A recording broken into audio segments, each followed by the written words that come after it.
Good morning, and welcome to All Things Marcellus with me, Attorney Doug Clark of the Clark Law Firm. I am located at 1563 Main Street in Peckville, and I'm here every single Sunday from 8 to 9 a.m. on these stations to bring you valuable information that you as a landowner need regarding natural gas development here in Pennsylvania. At the Clark Law Firm, of course, my focus is solely on landowner and oil and gas right owner representation. In other words, I do not and will not represent pipeline companies, gas companies, energy companies, solely the landowner. And I've looked back and I'm kind of proud. And I don't even know if it's proud. It's just who you are. Do you end up having a career where you're fighting or working and representing companies? Are you fighting for what we'll call the little guy, the landowner, and other work that I've done? I spent, when I first got out of law school, I spent about a year and a half with an insurance defense company, and it was probably, as far as my work career, without a doubt, the worst year and a half of my life, but also just in general. I was miserable. I didn't like what I was doing. I didn't like, representing insurance companies, their clients. I enjoy fighting for people who I think, need somebody to fight for them. And one thing that I never will do, is take advantage of an individual. Of a human being. I'm not going to do it. I want to help people. I want to help landowners. I want to educate landowners. And, regardless whether I represent you or not, hopefully you get some value from the show and it helps you to get a better deal, whether it be money, but whether it be terms, whatever the case may be. And why do I say all this? Well, look, I am pretty fired up today. I saw an email actually this morning before doing the show that just got me just fired up. And I'm not going to get too into that, and I got to watch myself so I don't get too far in some of these things. But my point is, I talk to landmen, and I say this all the time. Look, they have a job to do. We need to understand that they have a job to do. We need to respect that they have a job to do, but we have to understand that's their job. And with any profession, whether it be lawyers, accountants, anything you want to say, there's going to be good ones and there's going to be bad ones. There's going to be ones who are very ethical, and there's going to be people that have less scruples. It's just the way it is. And the same thing holds true with landmen. I mean, there's going to be landmen who are much better, I think more fair, more honest, more forthright. And then there's going to be guys or girls that are going to be, going to push the envelope to be nice. And sometimes they push that envelope right over a cliff, but they're going to push the envelope. So my point of what I'm saying is, I talk to these guys and sometimes girls, but, just most of them happen to be men. But there are women landmen, absolutely. And, nothing cuts both ways. But my point is, I talk to these guys or girls and they say, well, I'm about the landowner. I'm about the landowner. And you've heard me say this before if you listen regularly. And, I just immediately start tuning that stuff out. But what kills me is, look, everybody can sleep the way they want to sleep at night. I know how I sleep. And you want to be able to, you're saying, well, I'm about the landowner, and then you're out there trying to give them the worst possible deal that you can to benefit your company as much as you possibly can. You're all about the landowner, and all that is a statement in most cases, because if they were all about the landowner, they probably wouldn't be out there trying to get you to sign a bad agreement. So what happens? They come out, I'm all about the landowner. But then whenever they get pushed or they get asked to, do something to get a better agreement, well, all of a sudden you're not getting those landowner results from the landman. And why I say all this, and, back to like what I do, it's very frustrating to me. Something happened this past week with one of these land guys, and it's just, I'm all about the landowner. But in reality, it's revealed, no, you're not whatsoever in this case. And again, I think in most cases that's true because they have a job to do. If they were all about the landowner, they wouldn't stay at that job very long because companies don't want you as a landman to go out there and cut the best deal for the landowner. And virtually every single agreement that any landowner is presented is negotiable in some fashion. Virtually every single one. If they're asking you to sign it, there's probably things that you can change, and in most cases, that you need to change. So circling back, working for landowners, trying to even the playing field, because why? The landman works for the company. They're out there trying to get the best deal they can for the company, and you as a landowner need to be protected. I am Attorney Doug Clark. You're listening to All Things Marcellus. I'm here every Sunday from 8 to 9 a.m. And so when I say, okay, you as a landowner, you need to be protected, well, in present day, what I'm starting to see is look, everybody knows the gas activity has slowed down, price of gas, leasing, most parcels or many of the parcels, most are leased where they want to lease. There's still active leasing going on. I still have several leasing clients from all across the state. But the reality is there's nowhere near, as everybody knows who's in gas areas, you don't see as many landmen around at the restaurants, at the bars, at the hotels. You just don't see at the diners as many around. And with that, what does that mean? Well, when there's less guys, many and girls, they've gotten laid off. Many people have been laid off. They've been transferred to other area. There's not as much work as there used to be. That's simple. That's the way it goes. That's part of this cycle. Well, think about it. You have a job. You get paid a nice salary as a landman, and you know that people are getting laid off around you, and people are being terminated and let go or being transferred if they're lucky. And so as the landman, well, look, if I don't achieve my goal, if I don't get signatures, if I don't produce in my job, I'm going to go the way of these other people. It's common sense. Who is going to get laid off first? If it's not going to be seniority based, in my experience, it typically isn't. It's going to be by production. So you, as a landman in this environment, have more pressure than you had several years ago when there was all kinds of leasing going on. There was a rush to lease. There was a rush to sign agreements. Well, now it's much more difficult. And thankfully, but believe me, we have a long way to go, but thankfully people have become more educated. People have signed bad gas agreements, and they've learned. They said, well, I'm not going to sign a bad pipeline agreement because now I'm more educated. I'm not going to make the same type of mistake twice. Or maybe they did sign a bad pipeline agreement, but now they have another pipeline agreement offer. Or maybe they were lucky, they signed a bad agreement. This pipeline agreement then terminated, the bad one, and now they have another opportunity, and so they become wiser.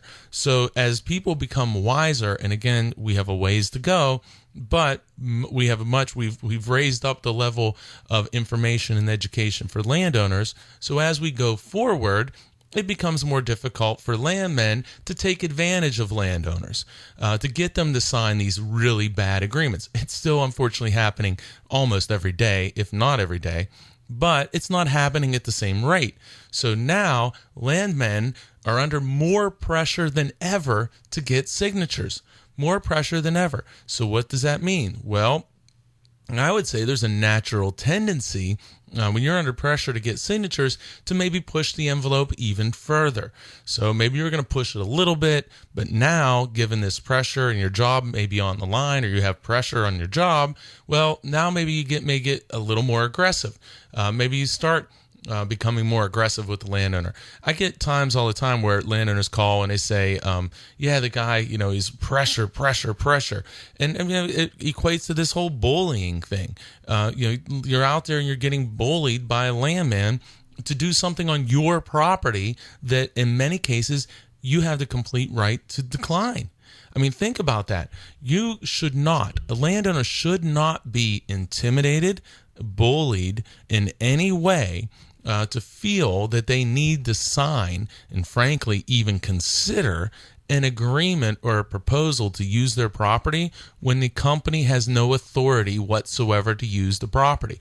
Also, landowners, you should never, ever feel guilty.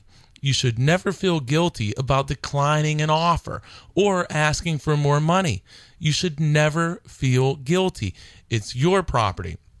It may have been your parents' property. It may have been your grandparents' property. It's your property.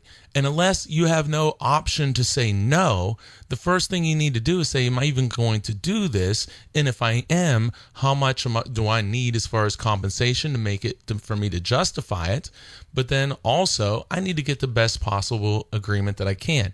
So what I've seen recently, in recent times, and I've seen this before, I mean, this has been a trend, obviously, where the price of the gas is going so low. We're seeing much less activity. But with that, we're seeing more aggressive, I've seen, treatment of landowners. So we have to, because the landmen, in my opinion, again, this is my opinion. Maybe I'm wrong. I don't think so, or else I wouldn't have this opinion. It's an opinion only, though. That you're seeing landmen become more aggressive because they need to maintain their employment. They have good jobs. They want to maintain their employment. So they're going to twist and turn and do whatever they can to try to get you to sign this document that's their job to do. It's been their job to do. It's going to continue to be their job to do. And what I want to make sure is, for everybody, number one, and I'm going to talk, do my intro kind of in the second segment, but here's what I'm going to say. Go check out pipelineattorney.com. Do yourself a favor, and look, obviously I wrote a lot of things on there, if not all, or the vast majority. Go check it out. Read, learn about this process. I think there's a lot of great information that teaches you about this process and what you're dealing with. Go to the frequently asked questions, but go to the common mistakes. Go to the common mistakes, go to the blogs, and understand, what's going on and what's occurring out there, and educate yourself. And like I say, if you're going to call me, call me. If you're not going to call me, you don't have to call me. But what I want is to make sure, number one, the first thing, I talk a lot in the website and I talk on the show about leverage. The first thing that every single landowner must do, and I turn up this radio right now if you can. The first thing that every landowner must do when presented with any documents to sign is to understand, do I have the ability to decline this offer? And in most cases, look, there are very few times where any company can force you to sign anything, okay? So there's one idea of even if a company has a right to install a pipeline under a gas lease, you still do not have to sign that document. You never have to sign a pipeline right-of-way agreement. Say, company, go ahead and use the lease rights. You don't have to sign anything. So number one, the company in almost all cases cannot force you to sign something unless they would go in, and it was so unbelievably rare to go get some sort of court order because they need you to apply for example, like a driveway permit, and your lease says that you'll cooperate and sign future documents that are necessary, and maybe it's necessary to get a PennDOT permit, and so therefore you need to sign because they require it. That's such an unbelievably rare exception, but as a general principle, you don't have to sign anything. But that's not what I'm talking about right now. What I'm talking about now is when you're presented with a pipeline right-of-way agreement, a roadway agreement, a storage agreement, a surface use agreement, a meter site agreement, a compressor agreement, any of these agreements and more, number one, do I need to agree to this? Is it authorized under my gas lease? And even if it is, it still doesn't mean you have to sign it.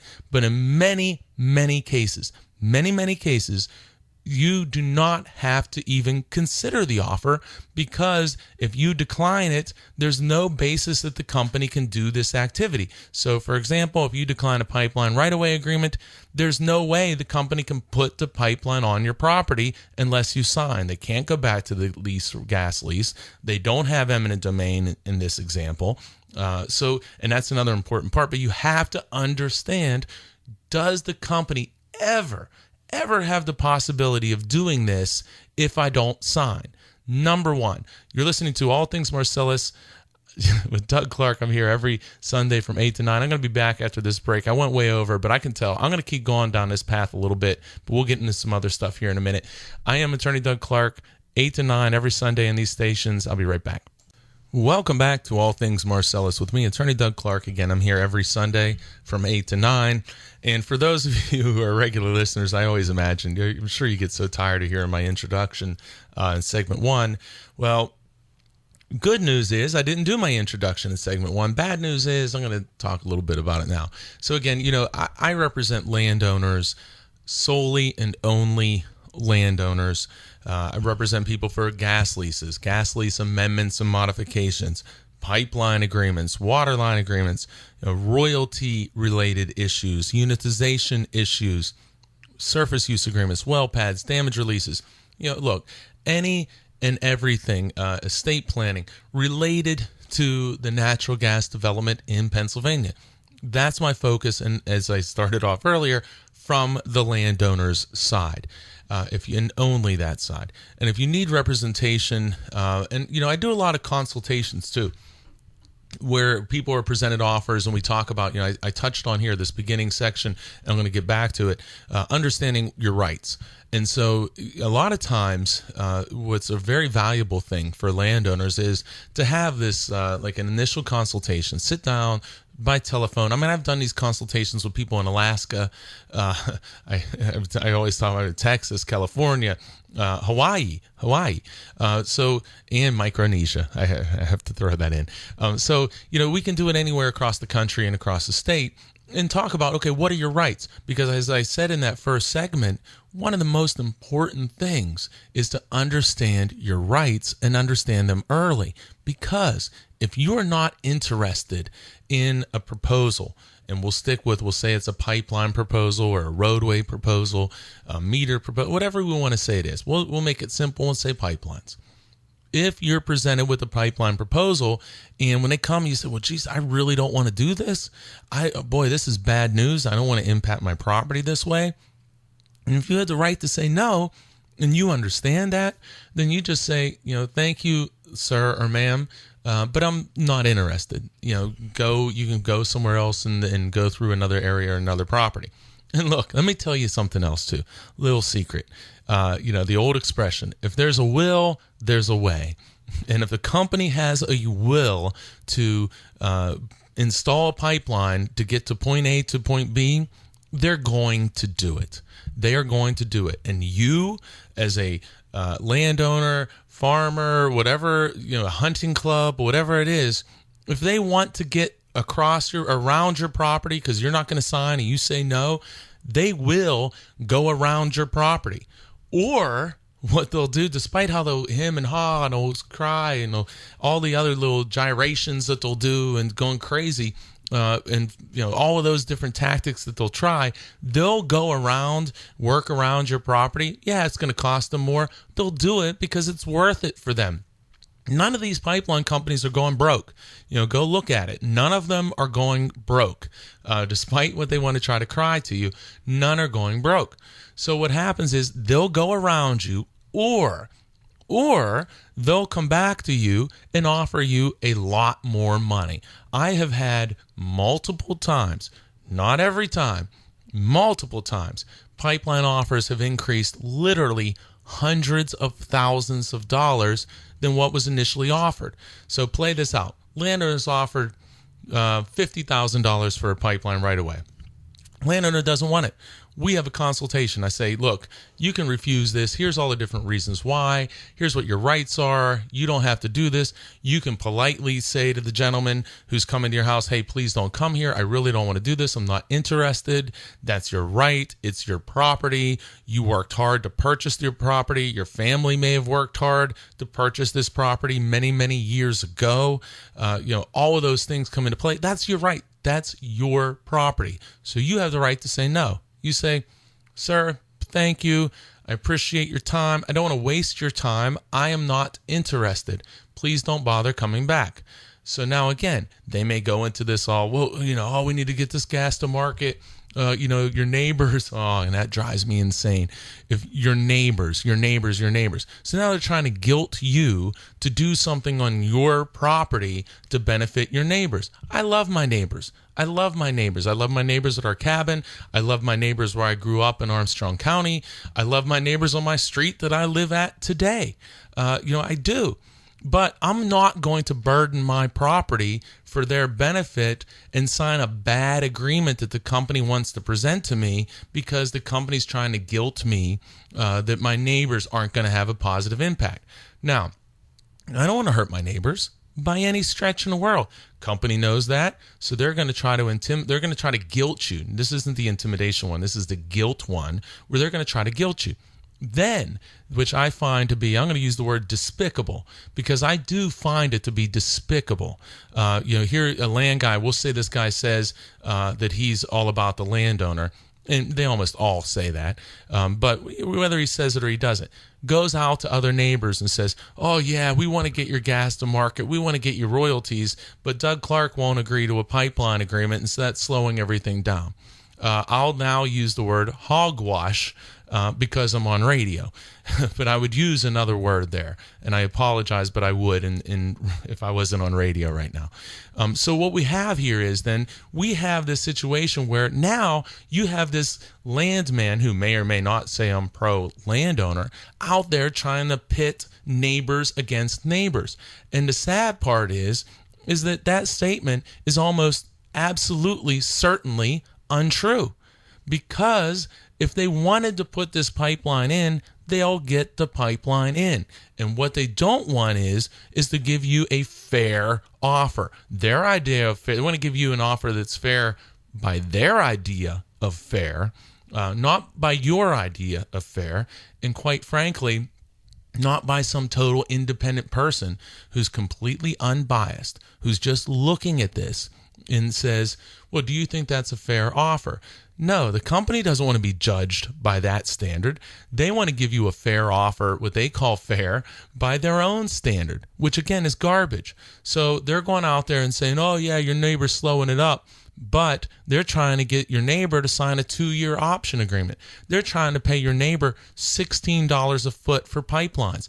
When there's pipeline companies that have the potential of eminent domain and will almost certainly get it, who are paying 3, 4, sometimes 5 times as much. So they're going to try to pit neighbors and create a rift in your community where you've been friends and neighbors for decades, and sometimes generations. It's just wrong. It's wrong, and it's virtually certainly untrue. It's just untrue. So what happens? So circling back, I have a consultation with the client. They said, look, you don't have to do this. What a landman said. Well, listen, here it comes again. I'm going to get a double today.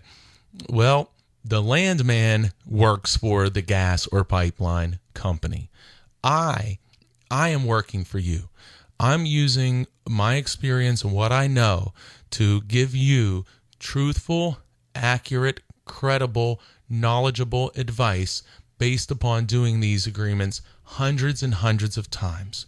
So I'm telling you, if you want to do this, here's what we can do. If you don't want to do this, then you can simply say, I'm no longer interested.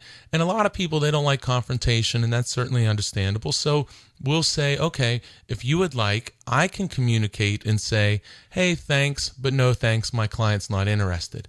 I was said it before about people getting hired, and I started to use the example. I want to come back to it. Again, maybe you can tell I'm kind of fired up, so I'm jumping around here a bit. But we got a $50,000 offer. I say to the landowner, look, in this particular case, the company absolutely has no potential for eminent domain, which generally is not the case, or it is the case that the company does not have the potential. I want to repeat that and not confuse anyone. Generally speaking, companies do not have the potential of eminent domain where they could condemn or take the property even though you didn't want to agree. If they do, if there is that potential, it is very easy. It is very easy to determine whether that's something that needs to be considered by you as a landowner. No landowner should ever think mistakenly or enter into an agreement because they think that a company is going to get eminent domain and could condemn the property or take it if I don't agree to this pipeline. Unless that is true. And what I mean by that is too many people, I talk to people and they say, well, they're going to get eminent domain and they're going to just do this anyway. And you have to say, well, no, listen, Well, that's not true. Maybe your landowner or your neighbor told you that, maybe even the landman, but usually they don't do that, but sometimes they do. Told you that. Well, you got to know, is that ever a factor? And again, I want to make this clear. In the vast majority of cases, eminent domain is never a possibility. In some cases it is, and it's really easy to determine when eminent domain may be a factor in the future. And if eminent domain may be a factor in the future, is that future a year from now, a year and a half from now, or is that in 2 months from now? And believe me, that time makes a big difference. And a knowledgeable person can explain all of these things, help you develop a plan and how to address it. I am Attorney Doug Clark. You're listening to All Things Marcellus. I'm here every Sunday on this station from 8 to 9 a.m. All right, I want to continue on here about this example. And I'm running over again here, but I'm going to continue on for now. I'm on a roll here. So, okay, landowner comes in or calls, says, hey, I got this offer. We set up a consultation by phone. They send me their information. We have a consultation. And I say, look, you don't have to do this. Here are the reasons why. Here's what rights the company has in this particular situation. Here are the rights they don't have. So you may say, I don't want it. I don't care. Or you may say, well, I don't want it. They're offering me $50,000. That's a lot of money, but I'm going to have to pay taxes, but my property will be burdened for century, maybe forever, because you're granting a permanent easement across your property. So you're going to get paid once, and it's your burden on your property is going to be potentially forever. So you say, well, yeah, $50,000, great. Who wouldn't want $50,000? But I don't want this pipeline through my property. And there can be so many different reasons why that I don't want it. But so we say, well, okay, is there a number, a financial number, a compensation number that would make you change your mind? And in some cases, landowners would say, and I respect any answer they give me. In some cases, it may be, look, they could give me $1 million and I wouldn't do it. I don't want it. I don't care about the money. Money is not going to change me. I don't want it. It's not going to change my life. I don't want it. Sometimes landowners in many cases will say, well, yeah, I don't want it. But look, they're offering $50,000. I said, well, is there a number? Well, if they gave me $200,000, yeah, I guess I couldn't turn that down because that's going to maybe change my life. My oldest son is in college. My youngest son, we're looking at colleges now. He's a senior in high school. You get $200,000 and you see the price of these colleges. You say, yeah, that would be a really nice thing. And actually, this is, I didn't even think about this. I had a client, and this kind of factors in this way. A client in the, I'll just give general, the western part of Pennsylvania, who had a child, actually, one of her children was going to law school. And we were talking about the price of law school, just having a conversation. And I said, well, look, maybe you want to factor that in. You look at what the price is for law school. And this lady was a teacher and said, yeah, it's going to be very expensive, all these things. Well, look, you don't want it. Maybe think about, well, like if this offer could pay for law school for your child, would that be something that would make you say, well, you know what, I don't want it, but that makes some sense here. I couldn't pass that up. And she was like, wow, do you think that's something that we could do? And I said, well, look, number one, you don't want it. Number two, you have this child going to school and the money would be very helpful. And if they would give you, we'll say, which would be more than hopefully most law schools, $200,000, would you agree to do it? Well, yeah, if I could get that much money, but do you think that's possible? So I don't know. But what I do know is you don't want it at $50,000, and this is getting more hypothetical now. You don't want it at $50,000, but at $200,000, it would be an incredible thing for you and your family, and you could live with the burden in your property because it's for $200,000 you can justify it. So we say, all right, company, look, not interested in this. But look, let's cut to the chase. We don't want to get into all these negotiations. We're not interested. However, I asked the client, I said, hey, is there a number that would justify doing this project for you? And it's not about the amount of damages to your property. It's not related to that. It's about you as an individual. How much money would it take for you to agree to this. And in this case, we said, $200,000, you can come talk to us. They say, you're nuts, you're crazy. What are you talking about? You're nuts, all those different things. So we said, fine. She doesn't really want it. So thank you. It was nice talking. Wish you the best. Good luck. Then come back. Boom. We'll give you $200,000. I am attorney Doug Clark. I'm way over. You're listening to All Things Marcellus. I'm going to be back right after this break. I'm here every Sunday from 8 to 9. I'm going to finish this story and probably tell another one or two. I'll be right back. Welcome back to All Things Marcellus with me, attorney Doug Clark of the Clark Law Firm. Look, now here I am, segment 3. Still haven't finished my intro, so it's probably a relief to some people. But yeah, I want to remind everybody, look, if you need representation, I'm talking some about consultation. Not looking to make it a big commercial. Probably getting tired of hearing me say that. But you can contact the office, 570-307-0702. 570-307-0702. 0702. Consultations can be very valuable. I just want to wrap up that story. So again, these numbers are hypothetical in this situation because I don't have this file and I wasn't planning on talking about it, but this is how this process went. Landowner presented with a pipeline agreement that they didn't have to agree to, felt that they did, felt intimidated, thankfully got in touch with me. This landowner was a 5-hour drive probably from my office. We did everything by telephone, worked wonderfully. I said, look, here's what your rights are, and you can say no. We were talking about her daughter in school, going to law school, saying, wow, this is going to be really expensive. And I said, well, one of the things you can do is you don't want to do this, you can simply decline it. Or what you can do is put some kind of what you might even think is a crazy number out there and say, look, company, if you want to do it for that, well, then that'll justify it for me. I want to stress, it's not about, that whole property, the property in this case may not, and I think it was in this case, but you could argue that you could buy the property for $200,000, but it's not about that. It's my property. I don't want to sell it. I don't want to have a pipeline agreement going through it. So landman, when you tell me, well, you can't buy, our property only sells for $3,000 an acre here, $4,000 or $5,000 an acre, and we're giving you $9,000 an acre. You're making out. You can't even sell your property for that. Well, you know what? Whatever. Maybe that's true. However, I don't want to do it. So nobody's forcing me to sell my property at $3,000, $4,000, or $5,000 per acre because I don't want to. The value of that property is significantly higher to me than what you're telling me that I could get for it. So that's irrelevant to me.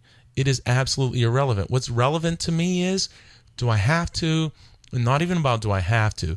Could I ultimately see this pipeline be installed without my agreeing to it? And by writing, is that a possibility?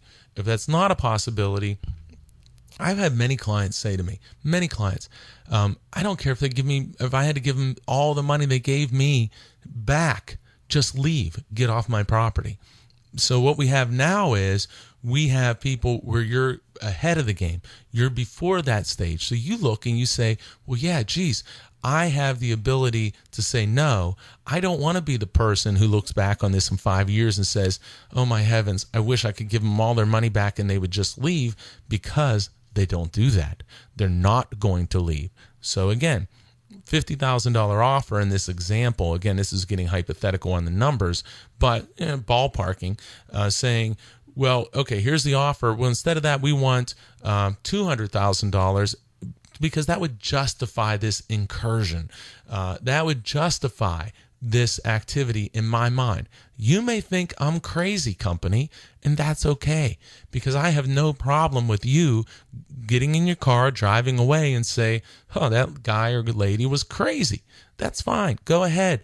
And I'm going to continue to live my life as I did before you ever came up my driveway. But if you go back and you need this property as a company, well, you know what you're going to do? You're going to come back and say one of two things. Well, how about we'll go ahead, we'll give you $200,000. Or they'll say, well, would you do it for 50 or 100,000, maybe 150? And you can say, no, I told you, 200 grand, that's it. Many times, I have seen offers go up hundreds of thousands of dollars because of that situation. On the flip side, if you want a pipeline and you wanted that $50,000, well, then you need to be careful how you do it. That you don't want to lose the offer, and then you have to get into what your risk tolerance is. What are you willing to do? What is your leverage? But again, I'm telling you, and I know there's a lot of smart people out there. There's no doubt about that whatsoever. I have many, many very intelligent clients. However, there's an art to understanding, what are your rights? What are the company's rights?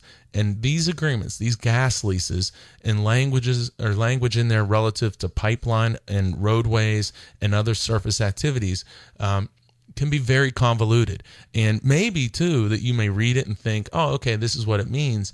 But I'm telling you, it doesn't necessarily mean what you think it means. And then you're going to have a guy in your ear or girl, the landman, telling you it means what they want you to think it means. So you need to understand, what are your rights? Can I decline this? Do I want to decline it? How much leverage do I have? And we do the best of leverage assessment that we can do and say, okay, here's your different options. Here's the different ways you can handle this. Everybody has their own personality. Everybody has their own personal place in life as far as financial place. Children, are you about to retire? Children going to college? Whatever the case may be, you factor all of those things in, and then you decide, say this person who wants to make a $200,000 offer to the company, a counter offer, and they're going to sit pat. Well, what if the company would do it for $150,000, and that would make that landowner just as happy? Well, remember, if you're going to dig in at a certain number, and it's how you present that number, you're going to present it as though there's some flexibility, or you're going to really draw a line in the sand and say, here's my number. Well, if you do that, then you have to understand you're going to have some risk there. So what is your how much risk can you tolerate? And that's an individual thing as well. So do you want to blow a deal or lose a deal if the company's going to offer you $100,000, but you told them $200,000, but in reality you would have been happy with $100,000? Those are things you need to think about. That certainly I discuss with the clients. We talk about these things and formulate the plan that's right for you, not your neighbor, not the guy down the street, but the plan that's right for you. I am Attorney Doug Clark. You're listening to All Things Marcellus. I'm here every Sunday from 8 to 9 on this station and some others. And you can always contact me at the office, 570-307-0702. Also, check out whether you're looking for representation or information. Check out pagasleaseattorney.com. That's pagasleaseattorney.com. Much, much more information than just leasing information on there, I assure you. Check out pipelineattorney.com. Both sites revamped this year. We're very excited about them. Get great feedback. Check them out. If you miss any of today's show, you can go to either place, pagasleaseattorney.com, pipelineattorney.com. Check out today's show. We'll have it posted tomorrow, Monday morning. Bunch of other shows archived there. So no matter what that topic is, I'm sure we're going to have something that's going to interest you, that's going to educate you, that's going to inform you. Always remember that any show or any situation is never specific advice for you. That's why we need to get you a specific plan. You need to understand your rights. You need to understand also, here's something that happens too. And one neighbor, neighbors will say, well, this is what my neighbor did. This is what my neighbor did. You can have a neighbor who has significantly less or more leverage than you have. And you may have signed even the same pipeline agreement. Also, your neighbor maybe makes bad decisions on executing these agreements. You can't rely on someone else. You need to understand your situation. You have to understand your situation, and too many people aren't doing that. Too many people are not understanding their situation, and what's happening is they're relying on, oh my heavens, they're relying on the landman, which is, again, obviously the worst, but they're listening to the neighbors. I had these FERC files, I have several FERC files, and quick on this. Look, I'm sorry on this, but I have to do it. If you're approaching Susquehanna County for a Tennessee pipeline extension or project, I'm going to ask, I'm going to solicit here. Give me a call. Give me a call, 570-307-0702. Again, anywhere you can call, but this really got me fired up, the Tennessee project. Love to hear from you. Love to represent landowners in that area because I think, again, landowners are being taken advantage of. I've been talking a lot recently about Tioga County, Lycoming County. Hey, call me, 570-307-0702. I'm going to stop with the commercial stuff during the show, but I'm just areas where people are being taken advantage of. We need to level the playing field. We need to level the playing field, and these are some hot spots where I think we're seeing some bad agreements and people making some bad decisions, not because of any other reason than they're not informed or being told what they need to be told by somebody on their side. Got to cut this segment a little short. We got one more segment. You're listening to Attorney Doug Clark of the Clark Law Firm, All Things Marcellus. Hey, by the way, I haven't said it yet. I've been doing the show now for over 5 years. Doing All Things Marcellus for over 5 years. And we're going to do another 10 minutes or so right after this break. Welcome back to All Things Marcellus with me, Attorney Doug Clark of the Clark Law Firm.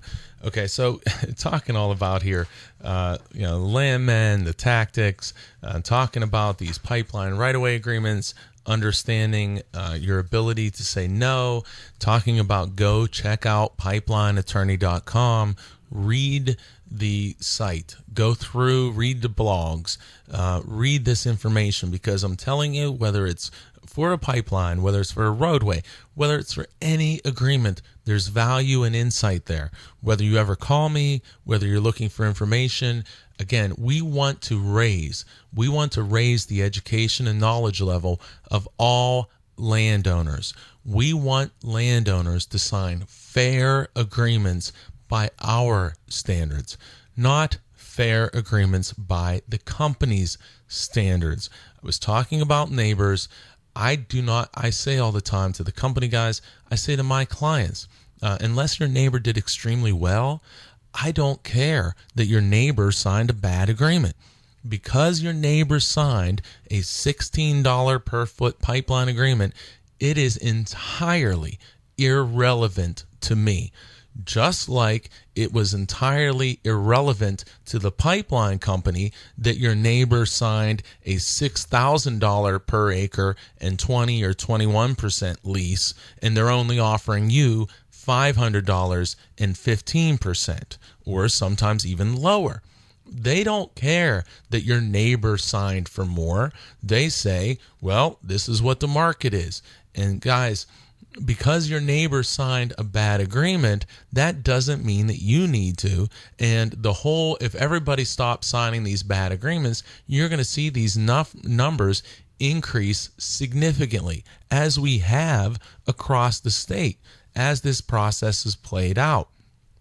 Also, companies are going to come to you. They're coming to you early, and they're always going to be pushing rush, rush, rush. Look at the option. How long of a time do they want before they even decide whether or not to do this?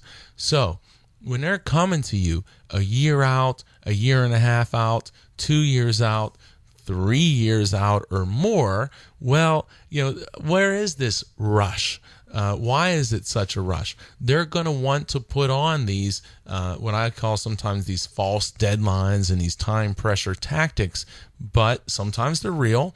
Again, we need to assess your situation, understand your situation, and negotiate or not negotiate, decline, whatever the case may be, based on your situation, nobody else's.